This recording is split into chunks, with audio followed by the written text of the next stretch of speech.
Today was the Summer Games Fest, and we got news about The Last of Us, both when it comes to actually remaking the original games, but also a brand new multiplayer experience that they're developing. I guess we're just going to gloss over what happened to The Last of Us 2, but we start with The Last of Us Part 1 coming in a remake to PS5 and also to PC, presumably at a later time. The PS5 version has been announced for September the 2nd, and it's supposed to be the definitive version. This is the kind of the version they would have made if they'd had The Last of Us 2 technology with the original game. So you can have higher facial fidelity, animations, new AI, and they've said it's been rebuilt from the ground up for the PS5, but in reality, it looks like that's just going to be the kind of standard overhaul, where it's modernized gameplay, improved controls, and expanded accessibility. When it comes to the gameplay, they say you'll feel immersed with improved effects and enhanced exploration and combat. At this point, I'm not really sure whether they're actually adding in any new areas or whether this is just essentially going to be an expanded version of what's already there. Whenever anyone talks about a remake, I normally assume they're going to do the absolute bare minimum until they've proven to me that they're actually going to do otherwise, and I kind of feel safe in that here. The most interesting part for me is that it's getting ported over to PC,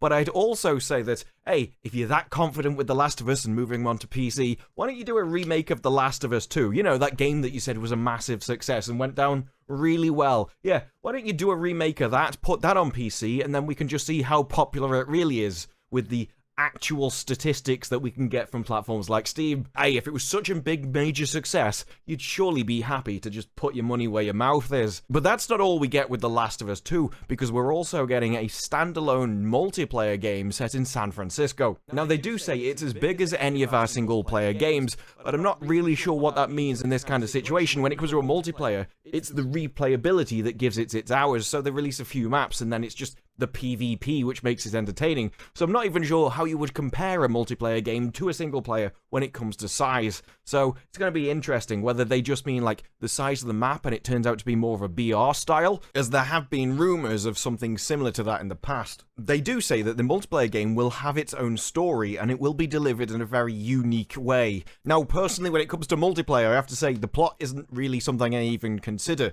Sort of what you get from most things is sort of Overwatch, where it's just various different lines which are said to each other while you're waiting for the game. Overall, it's not really why I buy a multiplayer game. I buy it for the PvP, and if they don't deliver on that, then no amount of story is going to save it. And it's also looking like this game is a long way away. As I say, we'll see a lot more in 2023. So we shouldn't expect anything for a long time, which is why this announcement is very bare bones. Honestly, it's the kind of announcement I really don't like. Oh, we're doing this game. Can you tell us anything about it? No.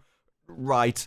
I'm not sure why I should care at this point. I really would prefer if developers would keep their cards closer to their chest until they've actually got something to show. At least tell me what kind of multiplayer game you're making, for instance. Because at the moment, all we've got is, they started as a multiplayer mode and then evolved into the team's ambition. I can't help wondering if that evolution of the team's ambition came around the same time that they found out that people were no longer a fan of their single-player games. But as of now, we've just got that they've been working on it for 2 years and their ambition has really grown.